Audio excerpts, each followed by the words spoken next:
Hamas commander Abdul Hadi സഹാബിനെ drone ആക്രമണത്തിൽ കൊലപ്പെടുത്തിയതായി ഇസ്രയേൽ. ഖാൻ യൂനിസ് ബറ്റാലിയനിലെ നുക്ബ പ്ലാറ്റൂൺ കമാൻഡറായ സഹാബ് ഒക്ടോബർ 7 ആക്രമണത്തിൽ നിർണായക പങ്ക് വഹിച്ചതായി ഇസ്രയേൽ പ്രതിരോധ സേന പറയുന്നു.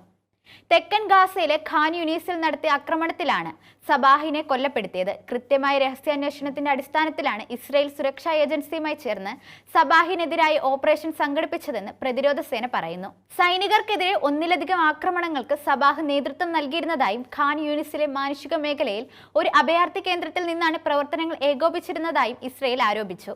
പലസ്തീൻ ഇസ്ലാമിക് ജിഹാദിന്റെ റോക്കറ്റ് യൂണിറ്റിന്റെ നോർത്തേൺ സെക്ടർ കമാൻഡറായിരുന്ന അനസ് മുഹമ്മദ് മസ്സിരിയെ വധിച്ചതായും ഇസ്രയേൽ അറിയിച്ചു.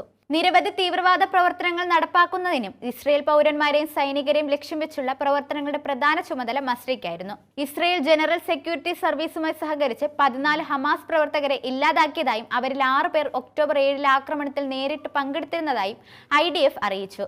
ഗാസയിലെ ജബലിയ ബെയ്ക്ക് ലാഹിയ മേഖലയിലെ സജീവമായ IDFന്റെ 162ാമത് സ്റ്റീൽ ഡിവിഷന്റെ നേതൃത്വത്തിലാണ് ഓപ്പറേഷനുകൾ നടപ്പിലാക്കിയത്. അതേസമയം 2024 ജനുവരിയിൽ ബെയ്റൂട്ടിൽ ഹമാസ് നേതാവ് സലേഹ് ഔരൗരിയുടെ കൊലപാതകത്തിന്റെ ഉത്തരവാദിത്വം ഇസ്രയേൽ ഏറ്റെടുത്തു. ഹമാസിന്റെ ഡെപ്യൂട്ടി പൊളിറ്റിക്കൽ മേധാവിയും ഗ്രൂപ്പിന്റെ സൈനിക വിഭാഗത്തിന്റെ സ്ഥാപകനുമായ ഔരൗരി കഴിഞ്ഞ വർഷം ലെബനിൽ കൊല്ലപ്പെട്ട 5 പ്രമുഖ ഹമാസ് നേതാക്കളിൽ ഒരാളായിരുന്നുവെന്ന് സെക്യൂരിറ്റി സർവീസ് പുറത്തുവിട്ട വർഷാവസാന അവലോകനത്തിൽ പറയുന്നു.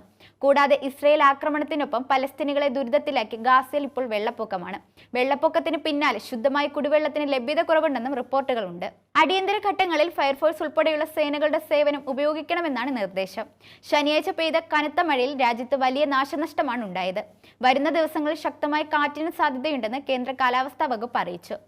ഗാസയിൽ നിന്ന് കുടിയിറക്കപ്പെട്ട ഭൂരിഭാഗം പലസ്തീനുകളും അഭയം തേടിയിരിക്കുന്നത് ഈ പ്രദേശങ്ങളിലാണ്. അതിശൈത്യത്തെ തുടർന്ന് 4 നവജാത ശിശുക്കളും ഒരു ആരോഗ്യ പ്രവർത്തകനും മരിച്ചിരുന്നു.